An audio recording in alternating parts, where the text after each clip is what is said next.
બધી જ kitchen king મસાલા રસોડામાં હોય તો આપણે કંઈ પણ બનાવી શકીએ છીએ. રીંગણાનો ઓળો, બટેટા ફુલાવર, ભીંડી મસાલા અને બીજું ઘણું બધું. તો ઉપલેટાથી 28 કિલોમીટર દૂર કેન્દ્ર બિંદુ માનવામાં આવે છે, પરંતુ બિગ વોલ પર મેપ થકી આપને સમજાવીએ જેથી કરીને આપ વધુ સારી રીતે સમજી શકો. આપ જુઓ, જે ભૂકંપનું કેન્દ્ર બિંદુ છે તે ઉપલેટાથી 28 કિલોમીટર દૂર છે, પરંતુ આસપાસ તમામ જગ્યાએ તેની અસર જોવા મળી રહી છે, જેમાં જેતપુર, ધોરાજી, ભાભર, જામજોધપુર, અલગ અલગ તમામ જિલ્લાઓમાં અત્યારે ભૂકંપની અસર છેલ્લા 24 કલાકથી જોવા મળી રહી છે. જો કે સિસ્મોલોજી ડિપાર્ટમેન્ટે જ્યારે TV9 સાથે થોડીવાર પહેલાં વાત કરી હતી ત્યારે તેઓએ કહ્યું હતું કે આ થશે, આવનારા 2-3 દિવસ સુધી આ સિસ્ટમ રહેશે. કોઈએ ગભરાવાની જરૂર નથી, કારણ કે 1.2ની તીવ્રતાથી લઈને 3.8ની તીવ્રતાની રેન્જમાં ભૂકંપ રહ્યો છે અને આગામી થોડા કલાકો પણ આ સ્થિતિ રહી શકે છે, પરંતુ કોઈએ ડરવાની જરૂર નથી. જો કે સાવચેતીના ભાગરૂપે ધોરાજીની 48 અને જેતપુરની 70 જેટલી શાળાઓમાં રજા જાહેર કરી દેવાઈ છે. મોટાભાગની ખાનગી સ્કૂલો પણ ભૂકંપને કારણે બંધ રાખવામાં આવી છે. તો જર્જરિત ઇમારતમાં ચાલતી શાળાઓમાં પણ રજા જાહેર કરાઈ છે. સરકારી શાળાના શિક્ષકોને શાળામાં હાજર રહેવા માટે સૂચના આપી દેવાઈ છે. પ્રશાસનને સતર્કતા દાખવી છે, જેથી કરીને કોઈ પણ પ્રકારે લોકોમાં ભય ન સર્જાય અને અનિચ્છનીય ઘટના ન ઘટે.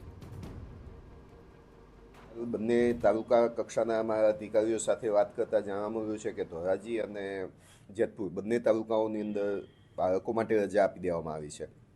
શિક્ષકો શાળા કક્ષાએ હાજર રહેશે અને ભૂકંપગ્રસ્ત જે બિલ્ડિંગ હોય અથવા તો જે બિલ્ડિંગમાં ભયજનક લાગતું હોય એ બિલ્ડિંગમાં વિદ્યાર્થીઓને અમથા પણ નહીં બેસાડવાની સૂચનાઓ અમારી પહેલેથી હતી, પણ એ સૂચના ફરી અત્યારે પાછળ કરવામાં આવી છે. તો ગાંધીનગરમાં સિસ્મોલોજી વિભાગના ડિરેક્ટરે ભૂકંપ પર નિવેદન આપ્યું ને ઉપલેટામાં અત્યાર સુધીમાં 21 આંચકા અનુભવાયા છે. ત્યારે ભૂકંપની ઊંડાઈ ઓછી હોવાને કારણે અવાજ અને ધ્રુજારી વધુ અનુભવાય છે. આવા આંચકાને જીઓલોજીકલ ટર્મિનોલોજીમાં સ્વામ એક્ટિવિટી કહેવામાં આવે છે.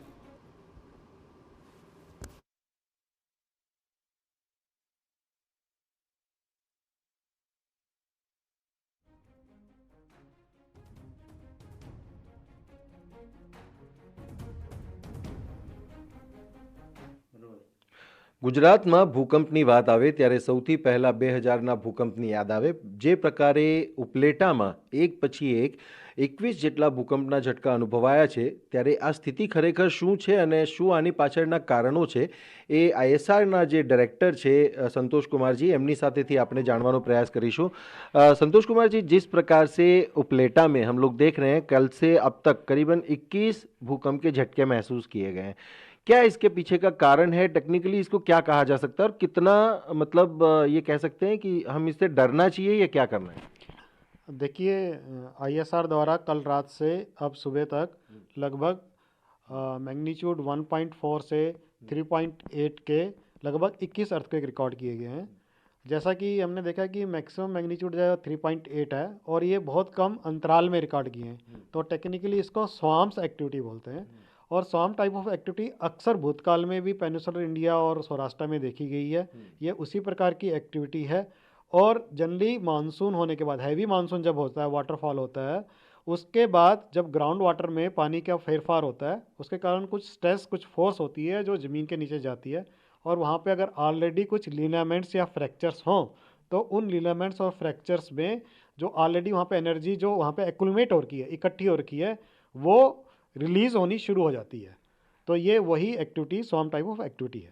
अच्छा, ये जो मैप यहाँ पर खुला हुआ है, जो अलग अलग जो भूकंप के झटके महसूस हुए हैं, क्या ये पूरा, अगर हम उसको समझा सके, आप यहाँ से अगर कुछ ज्योग्राफिकली क्या सिचुएशन वहाँ रही होगी, अंडर वाटर क्या ऐसे चेंजेस हुए होंगे या क्या हुआ होगा, अगर समझा सकें? देखिए, ये उपलेटा, धोराजी और जेतपुर के आसपास का इलाका है. और हम देख रहे हैं कि ये लगभग 5 से 10 किलोमीटर के अंदर ही ये जो अर्थक्वेक्स हैं सब उस क्षेत्र के अंदर ही हैं. बहुत ज़्यादा फैले हुए नहीं हैं.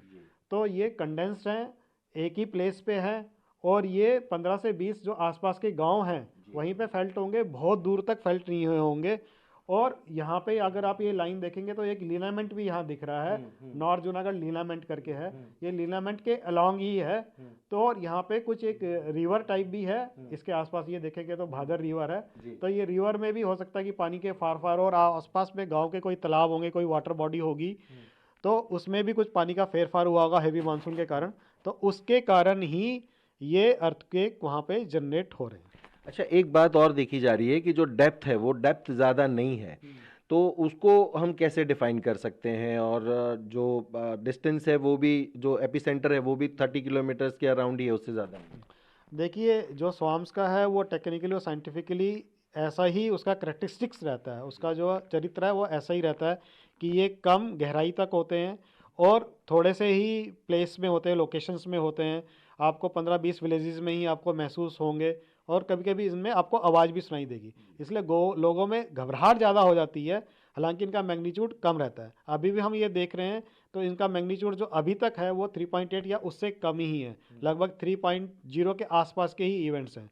तो स्वाम्स टाइप ऑफ एक्टिविटी में ऐसा ही होता है, एक सार का लगभग मैग्नीट्यूड होता है, ऊंचाई उनकी गहराई जो है वो कम ही होती है और कम गहराई होने के कारण वाइब्रेशन ज़्यादा आ जाता है सरफेस पे, इसलिए लोकलाइज ज़्यादा ये महसूस होते हैं।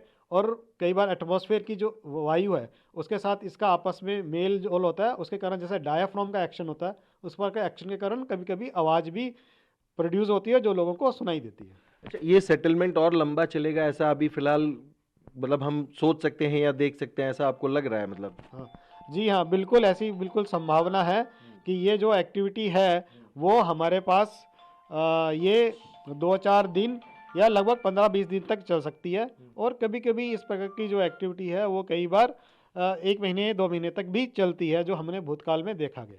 तो अभी क्या वहाँ पर हम प्रिकॉशंस रखने चाहिए या क्या आपकी तरफ से गाइडलाइंस दी गई हैं वहाँ के लोकल एडमिनिस्ट्रेशन के लिए या सरकार से आपकी कुछ जो बात की हुई है?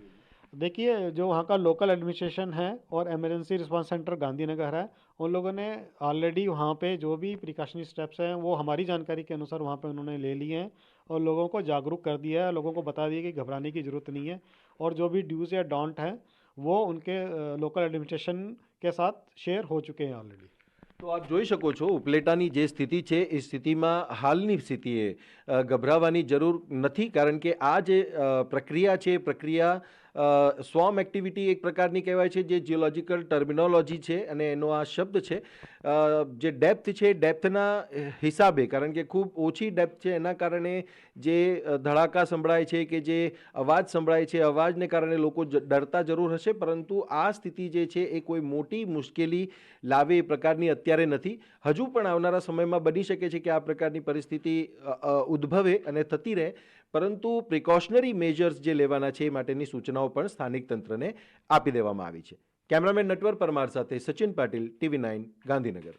MDH બિરયાની મસાલા, પારંપરિક બિરયાનીનો અસલી સ્વાદ. असली मसाले साथ साथ MDH